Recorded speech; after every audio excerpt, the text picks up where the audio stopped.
today we are going to start the chapter Cell, its structure and functions. Chapter 1. It is from class 8 Science DAV board. So we will start this chapter and we will complete all the chapters of class 8.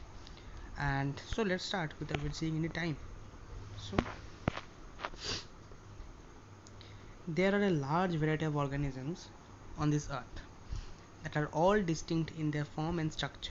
However, they all possess similarity in their basic structure and functions. What this para is telling? This para is telling that all organisms are different in this earth. An amoeba and a human being is not same.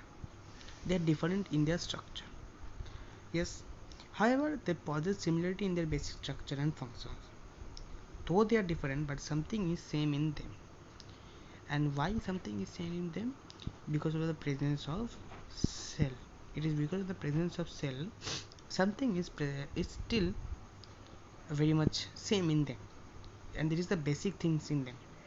Just as building is made up of bricks, similarly the bodies of all plants and animals are made up of cells. From this line also we can tell that suppose two buildings are there.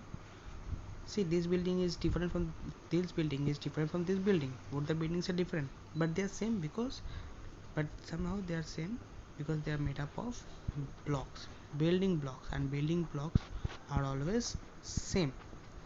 They are not different.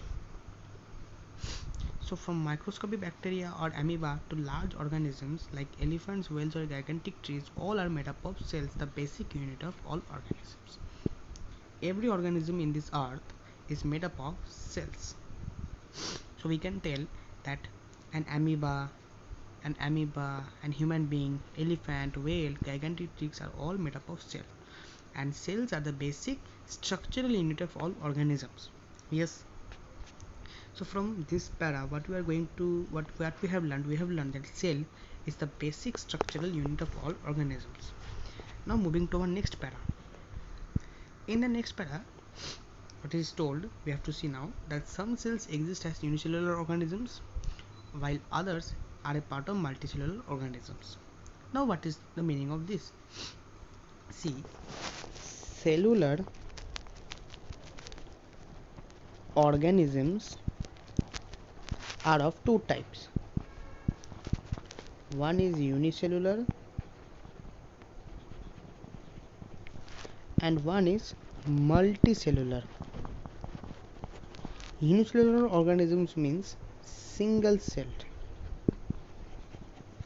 and multicellular organisms means more than one cell is present. Okay, so some cells are a part of unicellular organisms, single cell individuals, and some cells are a part of multicellular organisms, more than one cell organisms. But certain basic functions like nutrition, respiration, growth, development, reproduction are performed by the cells in all organisms. We know that amoeba and human beings are not same. They are completely different. But some basic functions such as nutrition, respiration, growth, development, and reproduction are always same in these two organisms. But why these functions are same? It is because of the presence of cell. So cell is the basic structural and functional unit of all organisms. So from these two paras, we can tell that cell is the basic structural unit. From this we can tell cell is the basic structural, and from the next para we can tell the cell is the basic functional unit of all organisms. Now I will make a separate question of this line, that cell is the basic structural and functional unit of all organisms, because this is a very important line. Moving to our next part, discovery of the cell. So how cells were discovered? We have to know it, because there was some time when the presence of the cell was known to us. Now we know many things about cell, but the base was in the year 1665. Robert Hooke started. Now how, we have to see, but let's read the lines. Cells are the basic structural unit of all living beings. We have learnt it now. They remained undiscovered for a long time because the majority of the cells are too small to be seen by unaided eye or naked eye. Cells remained undiscovered for a long time because cells cannot be seen by unaided eye. They cannot be seen. They are so small, too small. They are microscopic organisms. We cannot see them. It is only after the advent of optical instruments in the 17th century that the cell was discovered and its basic features were studied. Now see, this is a very important para. Robert Hooke. Keep the name in your mind that Robert Hooke was the first scientist who in 1665 observed the slices of cork obtained from the bark of a tree. A cork, he had observed a cork which was obtained from the bark of a tree through his self-designed microscope. He has made his own microscope and he has observed a cork which is obtained from the bark of a tree in the year 1665, and he observed and he discovered the cell. What he had observed? Now he had observed that they had honeycomb-like structures consisting of little compartments. Now see this figure. Robert Hooke observed this thing. Now see, Robert Hooke, what he had observed? Robert Hooke had observed these small honeycomb-like structures. Now this thing Robert Hooke had observed when he had observed a cork in his self-made microscope. Now in Latin, cell means a little room. Now see, this is showing a little room. So it was later explained that these compartments were actually dead cells bound by a cell wall.